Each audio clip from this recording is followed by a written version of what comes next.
A história de Noé, muitas vezes, é vista como um mito, ou uma historinha para criança, para enfeitar a festa de aniversário, põe aqueles bichinhos dentro da arca, fica bonitinho. E muitas vezes a história de Noé, por ser tão fantástica e ter elementos tão sobrenaturais, muitas vezes vista como um mito, ou algo que não é verdadeiro. Mas a história de Noé está registrada na palavra de Deus e é verdadeira. E tão verdadeira e muito pertinente aos nossos dias. Tudo que tem no Velho Testamento tem muito a ver com os nossos dias. E a história de Noé não é diferente. E, na verdade, ela é um dos sinais da volta de Cristo, em que a gente encontra lá no sermão profético de Jesus, a partir do capítulo 24 de Mateus, né? E nós vamos ler aí do 37 ao 39, se dá para você ver ali. Tivemos um problema com o data show hoje, está ali meio provisório, mas acho que dá para você ver. Mateus 24, 37 a 39, que diz assim: Pois assim como foi nos dias de Noé, também será a vinda do Filho do Homem. Porquanto assim como nos dias anteriores ao dilúvio comiam e bebiam, casavam e davam-se em casamento, até o dia em que Noé entrou na arca, e não o perceberam, senão quando veio o dilúvio e os levou a todos, assim será também a vinda do Filho do Homem.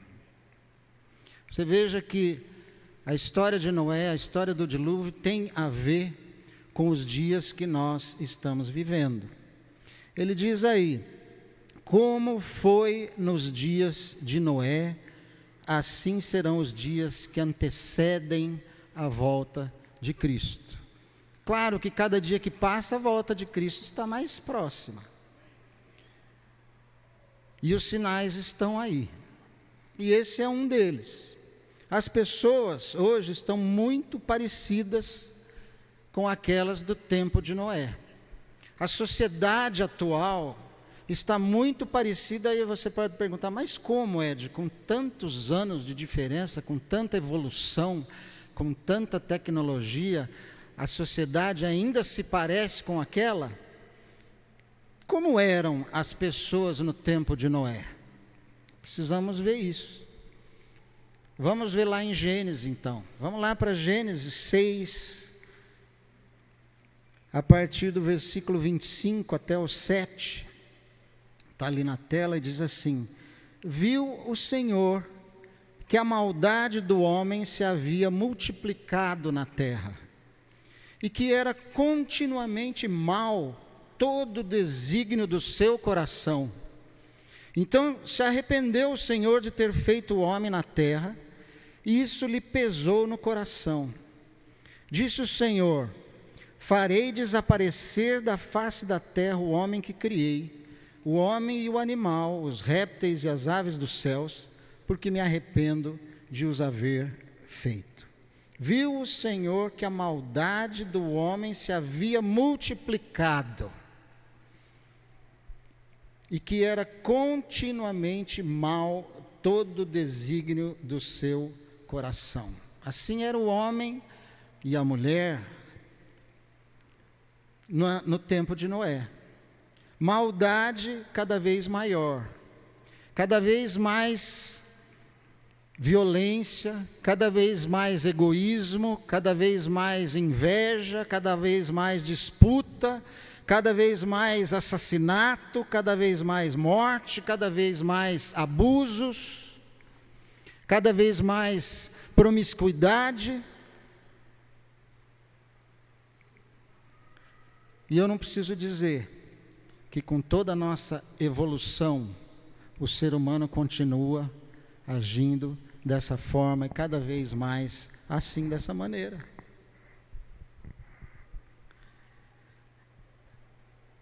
tudo resultado de se afastar de Deus. Está lá, maldade multiplicada, maus propósitos e intenções, corrupção e violência. Nem vou falar de corrupção. A corrupção ligada ao coração humano. Assim então era a condição da sociedade na época. Mas não é só isso. Na passagem que nós lemos no começo, a passagem lá de Mateus, quando Jesus fala que os dias de Noé seriam, os dias atuais, ou que antecedem a vinda do Filho do Homem, seria como nos dias de Noé, ele diz uma característica e duas características interessantes. Ele diz assim como nos dias anteriores ao dilúvio, comiam e bebiam, casavam e davam-se em casamento. Ora, o que tem comer e beber? Será corrupção? Será violência? Está certo que tem alguns que são meio violentos na hora de comer, mas teria alguma coisa a ver com pecado, comer e beber, casar e dar-se em casamento? Isso é uma coisa linda, é o casamento. Esses dias mesmo eu fiz um casamento aqui, né? Da Bárbara e do Gabriel, né? Foi lindo. Casamento é uma coisa linda, bonita. E se você ainda não se casou, case, mas procura bem antes, para que seja lindo, né?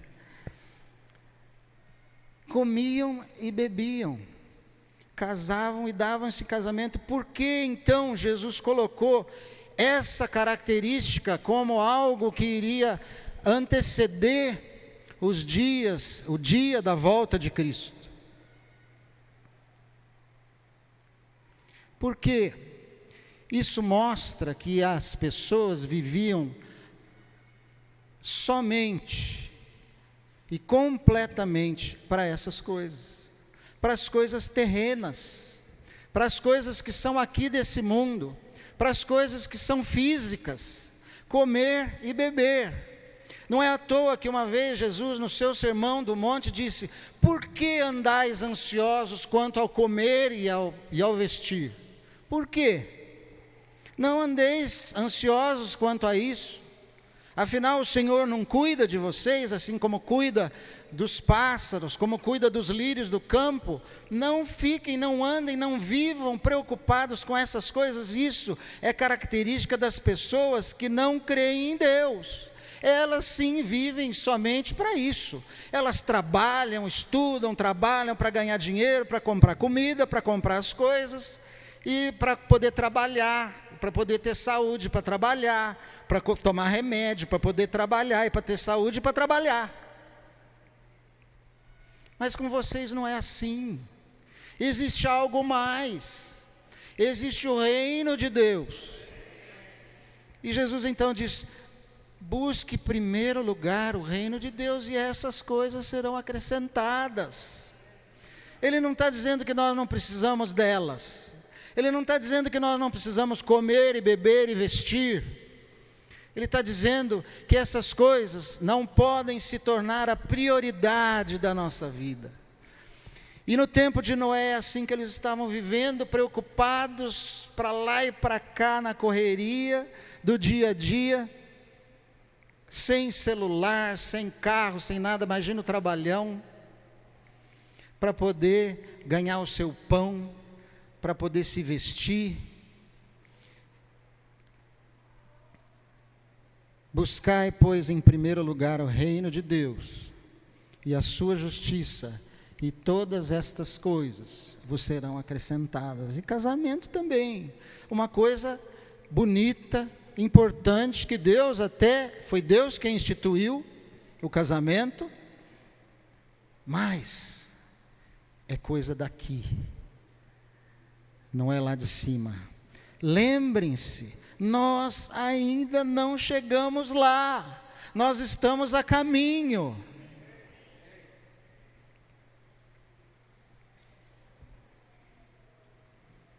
E sabe o que aconteceu, que Jesus fala aí, naquela passagem?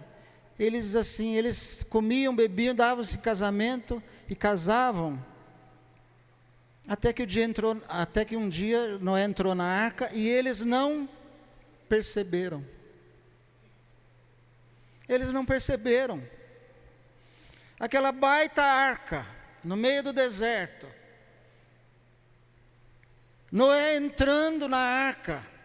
Imagina você, pares de animais de todo tipo entrando na arca. Elefantes, girafas, ratos, cachorros. Rato não sei. Vamos para uns mais bonitinhos. Papagaio. Gatinho. Onça. Imagina essa cena entrando naquela arca, tudo, e o pessoal não percebeu. Que distração. Que distração com essa vida. Que coisa terrível. E Jesus está dizendo, assim vai ser. Assim vão ser os dias que antecedem a vinda de Cristo. Você está reconhecendo alguma coisa dos nossos dias?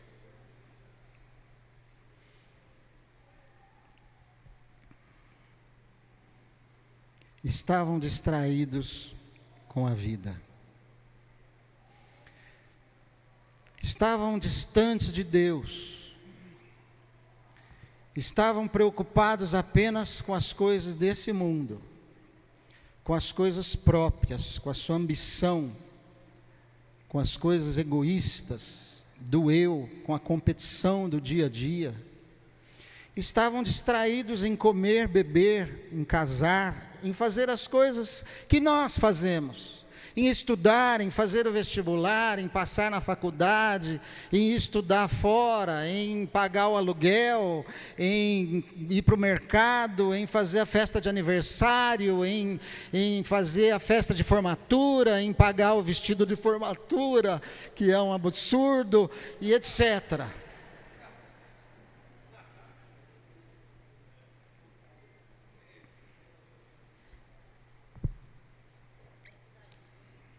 Você vai ver, você que tem filha menina aí, vai se formar.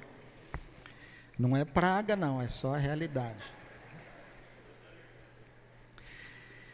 Agora existe aí, tem uma coisa que nos intriga, porque diz assim, que Deus vendo essa situação, o homem corrompido, a violência, a falta de amor, a desunião, tudo que estava acontecendo, as pessoas distraídas, diz a palavra que Deus se arrependeu de fazer o homem. E é preciso que a gente dê uma pequena explicação sobre isso. Deus não se arrepende de nada, né? Arrepender-se é reconhecer um erro, e Deus não erra. Deus não faz nada errado.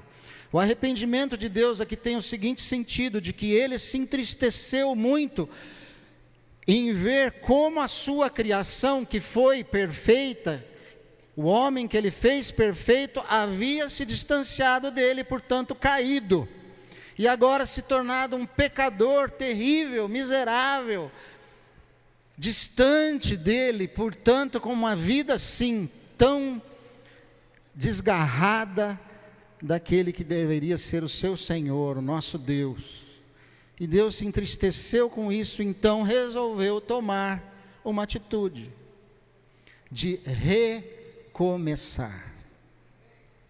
De recomeçar. E olha, Deus é um Deus maravilhoso.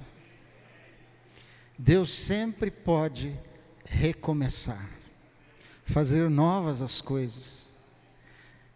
Eu não sei como está a sua vida. Eu não sei a situação em que você está, mas Deus pode consertar.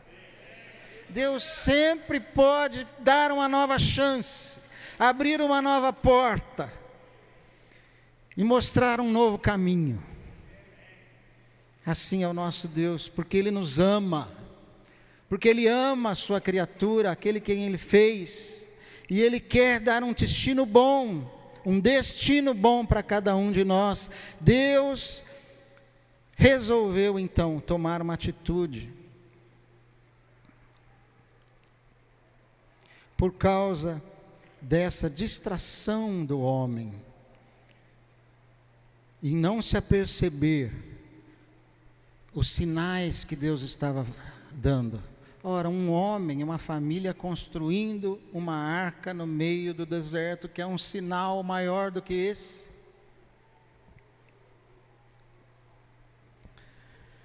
E que tristeza se nós, abrindo os jornais, lendo as notícias, vendo as coisas acontecendo, estivermos ainda distraídos com as nossas vidas terrenas apenas.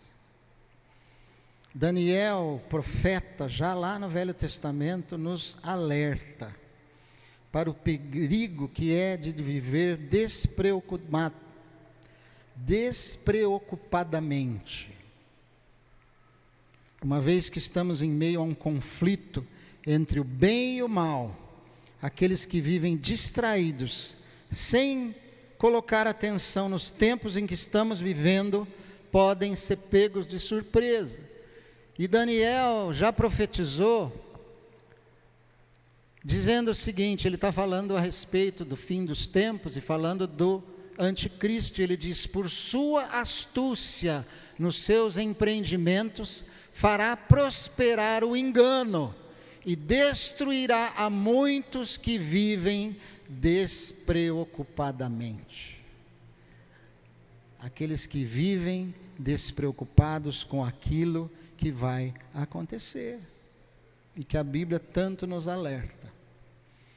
Jesus nos alertou que poderíamos viver sem perceber os dias urgentes que vivemos. Naquela parábola, quando ele fala das 10 virgens, conhecidas, 5 virgens prudentes, 5 virgens nécias.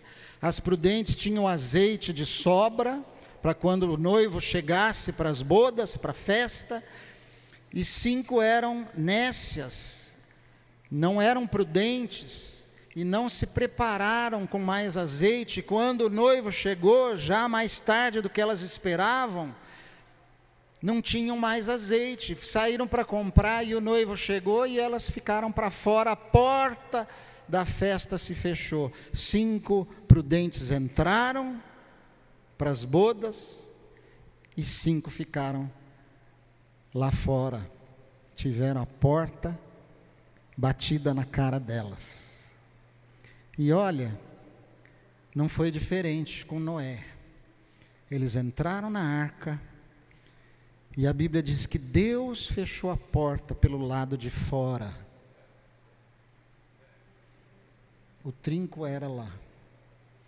E as pessoas, então, eu fico imaginando aquelas pessoas tentando pular no barco, subir, alcançar a porta, escorregando.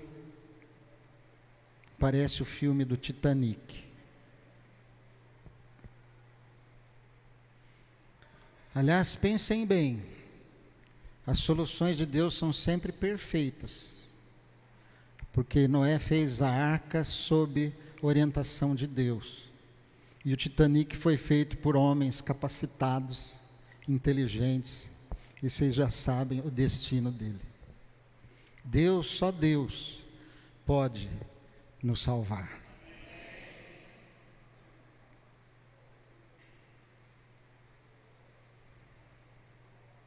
Então Deus decide consertar as coisas, e aí ele olha e diz assim: será que tem alguém, no meio de toda essa confusão, que eu possa pegar para restaurar todas as coisas?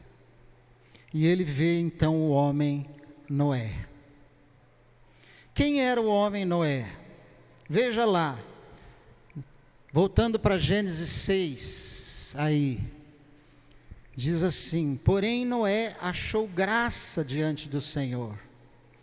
Eis a história de Noé. Noé era homem justo e íntegro entre os seus contemporâneos. Noé andava com Deus. Gerou 3 filhos, Sem, Cã e Jafé. A terra estava corrompida à vista de Deus e cheia de violência. Viu Deus a terra, e eis que estava corrompida, porque todo ser vivente havia corrompido o seu caminho na terra. Então Deus disse a Noé: resolvi dar cabo de toda a carne, porque a terra está cheia da violência dos homens. eis que os farei perecer juntamente com a terra. Deus acha um homem, e diz a Bíblia que esse homem era íntegro e justo, era um homem bom, um homem temente a Deus, que andava com Deus. Andar com Deus quer dizer ter comunhão com Deus, comunhão dia a dia com Deus. Ele não encontrava Deus aos domingos na igreja, ele não encontrava Deus na hora da reunião de oração apenas, ele estava com Deus todos os dias, todos os momentos da sua vida, ele andava com Deus. Não era Deus que andava com ele, claro, Deus anda com a gente sempre, mas ele andava com Deus, ele seguia Deus, ele devia conversar com Deus através da oração, ele devia procurar saber a vontade de Deus, e por isso, Deus explica para ele o que ele ia fazer.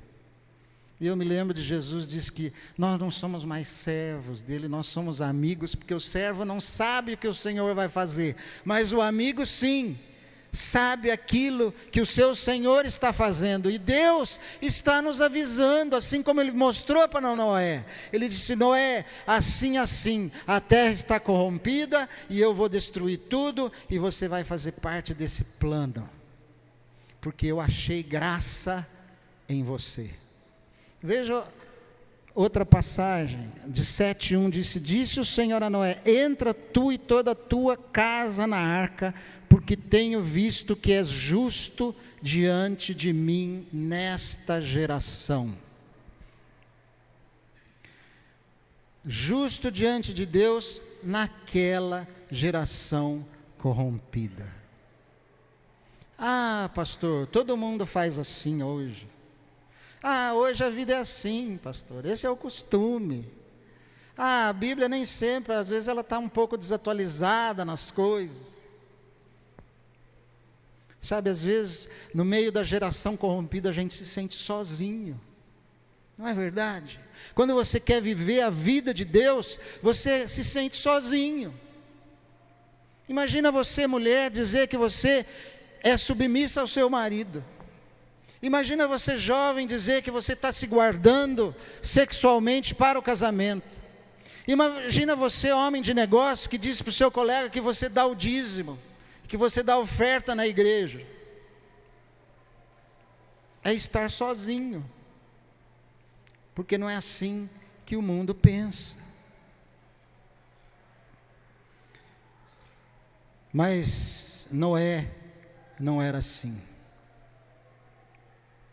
E além disso, além dele ser justo, é considerado justo. Não é que Noé era perfeito e santo e não fazia nada errado. Não é isso. Hebreus capítulo 11, versículo 7 explica sobre Noé. E está ali a passagem de Hebreus. Pela fé, Noé, divinamente instruído acerca de acontecimentos que ainda não se viam, e sendo temente a Deus, aparelhou uma arca para a salvação de sua casa, pela qual condenou o mundo e se tornou herdeiro da justiça que vem pela fé. Tudo que Noé fez foi pela fé. Sabe o que é construir um navio, uma arca? Dizem que não era nem navio, era uma arca, né? Uma caixa, no meio do deserto. Levou 100 anos, ou 100 e tantos anos, para construir aquilo. Sem as ferramentas que nós temos hoje. Fé. Quanta zombaria ele deve ter suportado. Quanta crítica. Quanta opinião deve ter sido dada para ele, contra aquilo que ele estava fazendo, dizendo: você não é doido, ele está louco. E Noé sempre dizendo: Deus me falou, ele vai destruir toda a terra e o ser humano, vai vir um dilúvio, por isso que eu estou construindo isso. Mas não adiantou, as pessoas estavam ocupadas com as suas próprias vidas e não creram, mas Noé creu. Noé creu.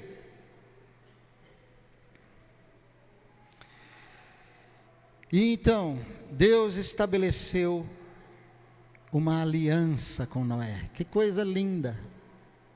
Deus fazer uma aliança com um homem, porque ele tinha fé. Diz lá o versículo 17, está aí? Aliança. Porque estou para derramar águas em dilúvio sobre a terra, para consumir toda a carne em que há fôlego e de vida debaixo dos céus, tudo o que há na terra perecerá. Contigo, porém, estabelecerei a minha aliança. Entrarás na arca, tu e teus filhos, e tua mulher e as mulheres de teus filhos. Noé, creia, obedeça, faça a arca. Essa é a tua parte. E eu vou te salvar. Vou salvar você, teus filhos, tuas filhas, todos da tua família. E vou recomeçar todas as coisas através de você. Deus usando o homem para fazer a sua obra de salvação. E Deus explica em detalhes como construir a arca. Está lá, versículo 14. Faze uma arca de tábuas de cipreste. Nela farás compartimentos e a calafitarás em betume por dentro e por fora. Deste modo a farás, de 300 côvados será o comprimento, de 50 a largura e a altura de 30. Farás ao seu redor uma abertura de um côvado de altura. A porta da arca colocarás lateralmente. Farás pavimentos na arca, um embaixo, um segundo e um terceiro. Explicou tudo direitinho. Deus nos explica como é que Ele quer que a gente faça as coisas. Você tem a Bíblia aí, eu tenho a Bíblia. Mas Deus, o que é que o Senhor quer de mim? O que é que o Senhor quer que eu faça? Está aí explicadinho. Não tem dúvida, abra a tua palavra. Leia, veja a vontade de Deus está ali. Se você fizer segundo ela, a tua arca será perfeita. Não vai ter um prego sequer a mais. Se é que tinha prego naquela época, acho que não. Não vai ter uma tábua a mais e nem a menos. Deus nos dá nova chance de consertar a nossa vida, de mudar a nossa direção, e Ele nos dá as instruções para que vivamos uma vida abundante, uma vida feliz, uma vida como é para ser vivida, e para que sejamos salvos das consequências do pecado, e para que sejamos salvos da morte eterna.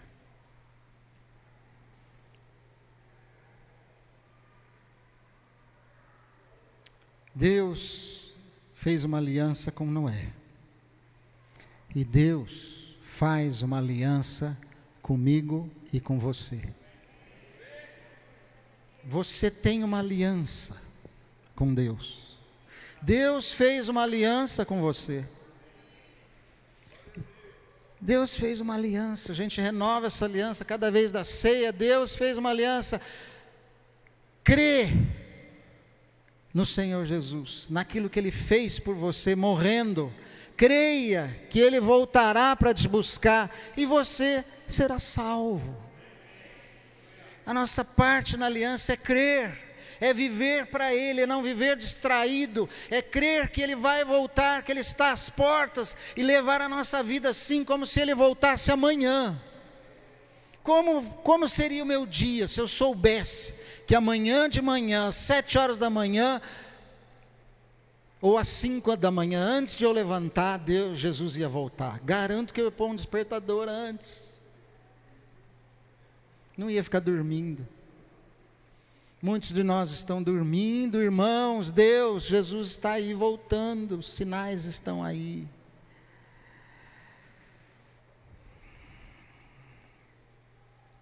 E Noé então obedeceu a Deus. Noé queria alertar outras famílias, talvez pensou que outros podiam ser salvos, mas com o tempo viu que ele e sua família estavam ficando sozinhos no mundo, como eu já falei, e teriam uma grande responsabilidade. E aí então, Noé obedeceu, fez a arca, e chegado o tempo que Deus estabeleceu,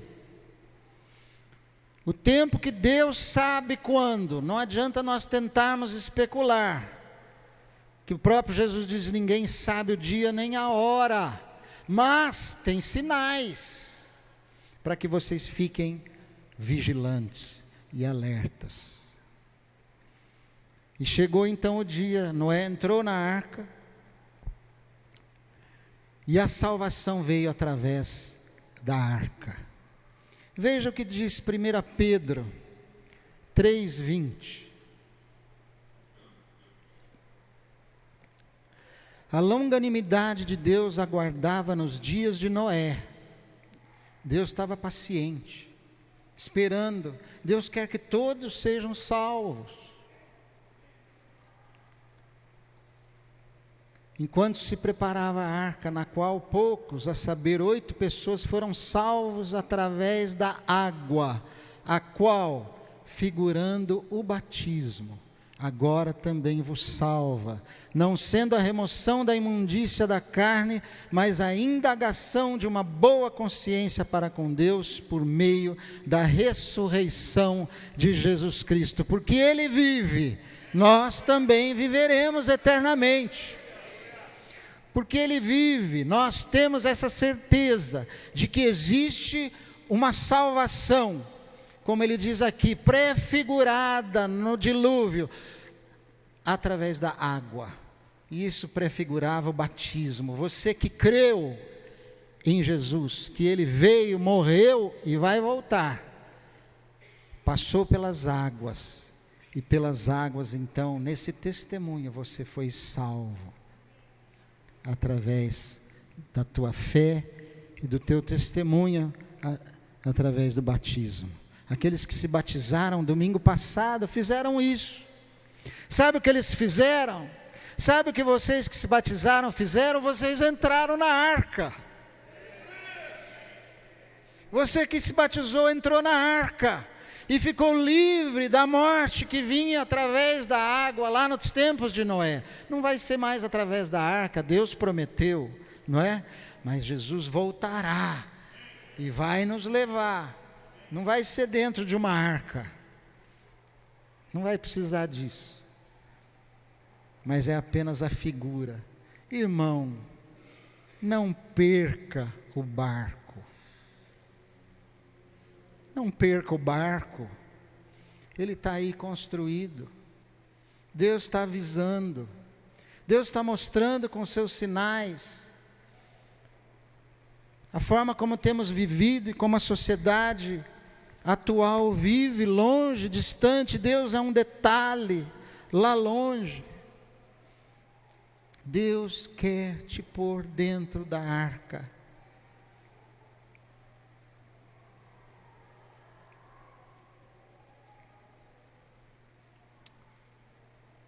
E Deus fechou a porta. Uma hora essa porta vai fechar.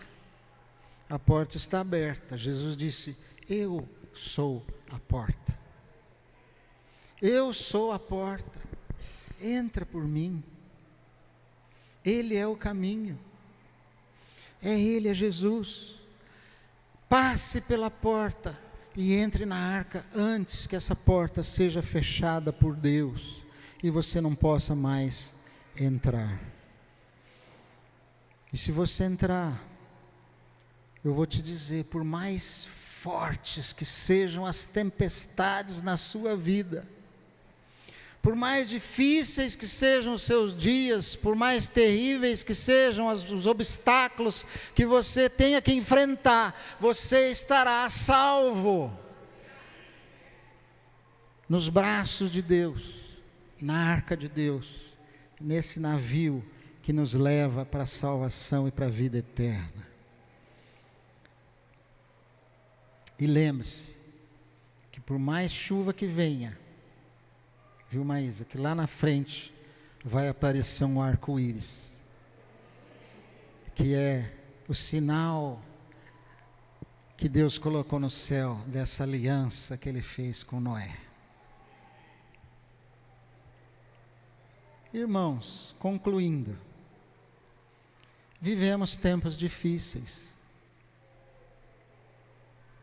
Temos muitas coisas boas, a época de muitas facilidades, mas são tempos difíceis. Por mais que o homem evolua na sua ciência e tecnologia, a sociedade cada vez mais afastada de Deus, vai se complicando, vai se deteriorando, vai se corrompendo, vai se tornando mais e mais competitiva, mais e mais violenta, cada um por si.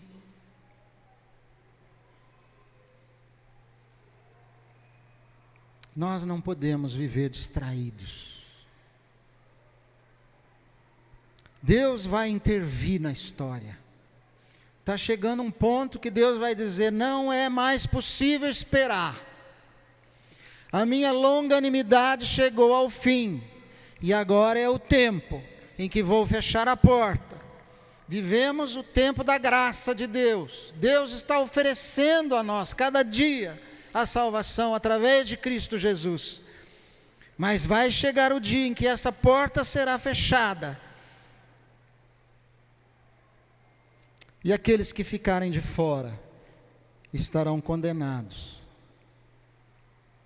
à morte eterna, a viver afastados de Deus pela eternidade. A sociedade está assim, corrompida, mas Deus, nesses últimos dias, achará também homens e mulheres íntegros e justos, que tenham fé, que são justificados por Deus. Você e eu também poderemos ser achados por Deus e termos a graça dele, como ele achou graça em Noé. Você e eu poderemos ser pessoas assim, e somos pessoas assim, se já cremos. Acharemos graça, e ele achará aqueles a quem colocar na sua arca, os que cremos e obedecemos a Deus. E se cremos e obedecemos, não viveremos distraídos com a vida nesse mundo e apegados às coisas terrenas, mas levando a sério as advertências que Deus tem feito dia a dia nos jornais para nós. Povo meu, eu estou às portas, logo venho para levar vocês para comigo, lá para o reino eterno. Ele está dizendo isso. É preciso que nós estejamos com os ouvidos abertos, com os olhos abertos, percebendo aquilo que Deus está colocando como sinais da sua vinda. Jesus vai voltar para buscar a sua igreja, formada por aqueles que tomam posição ao seu lado e não perdem de vista o seu alvo, a sua prioridade, viver para o Senhor, para a glória dele e não a sua própria. E não se esquecem de que ainda não chegamos lá, mas que cada dia que passa estamos mais e mais perto de vermos o Jesus, o nosso Senhor, vindo em poder e glória para nos buscar. Amém? Que sejamos abençoados por essa palavra e vivamos assim. tvcmc.com.br é o nosso canal para compartilhar o Evangelho do Reino de Deus e o senhorio de Jesus Cristo.